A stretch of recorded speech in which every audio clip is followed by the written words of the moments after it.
চাঁচল ২ নম্বর ব্লকের জালালপুর এলাকায় তৃণমূল নেতার বাড়িতে ঢুকে প্রকাশ্যে গুলি করে খুন তৃণমূল নেতা সৈয়দুর রহমানকে। ঘটনাকে ঘিরে ব্যাপক চাঞ্চল্য মালদার জালালপুর এলাকায়। ঘটনার খবর চাউর হতেই এলাকায় ছুটে আসেন চাঁচল থানার বিশাল পুলিশ বাহিনী। পুলিশকে বাড়িতে ঢুকতে বাধা গ্রামবাসীদের। পুলিশকে বাড়ির গেটে আটকে রেখে তুমুল বিক্ষোভ দেখায় গ্রামবাসীরা। সাত সকালে গুলি করে খুনের ঘটনায় আতঙ্কিত এলাকার বাসিন্দারা। দোষীদের অবিলম্বে গ্রেপ্তার করতে হবে, না হলে মৃতদেহ নিয়ে যাওয়া যাবে না, এমনই দাবি গ্রামবাসীদের। গোটা ঘটনা থেকে রণক্ষেত্রের চেহারা নিয়েছে মালদার জালালপুর।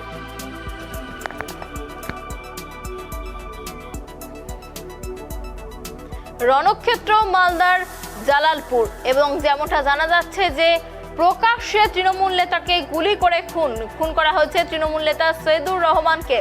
ঘটনাকে ঘিরে ব্যাপক চাঞ্চল্যের সৃষ্টি হয়েছে মালদার জালালপুর এলাকায়। ঘটনার খবর চাউর হতেই এলাকায় ছুটে আসে চাঁচল থানার বিশাল পুলিশ বাহিনী।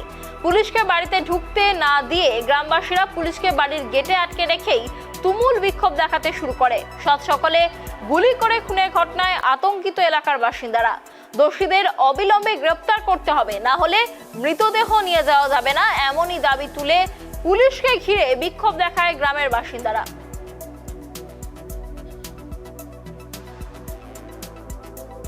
তাদের বাড়ি করা আছে আমাদের ওই জমিটা ওরা রেকর্ড মূল্যে ফেরত দিলে কি করে ওরা কিনে লেছে দিলে। এখন 4-5 বছর হলো এখন দখল করতে হঠাৎ করে আসছে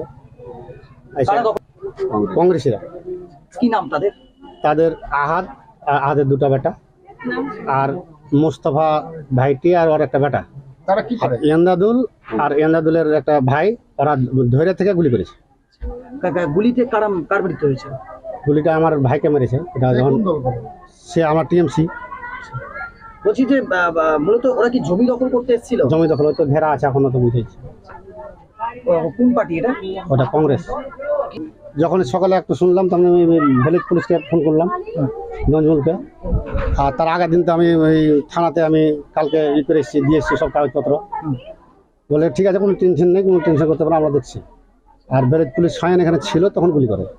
পুলিশ ছিল? হ্যাঁ। আর এন্দাদুল আর দুলাল এরা ধরে থেকে গুলিটা করেছে।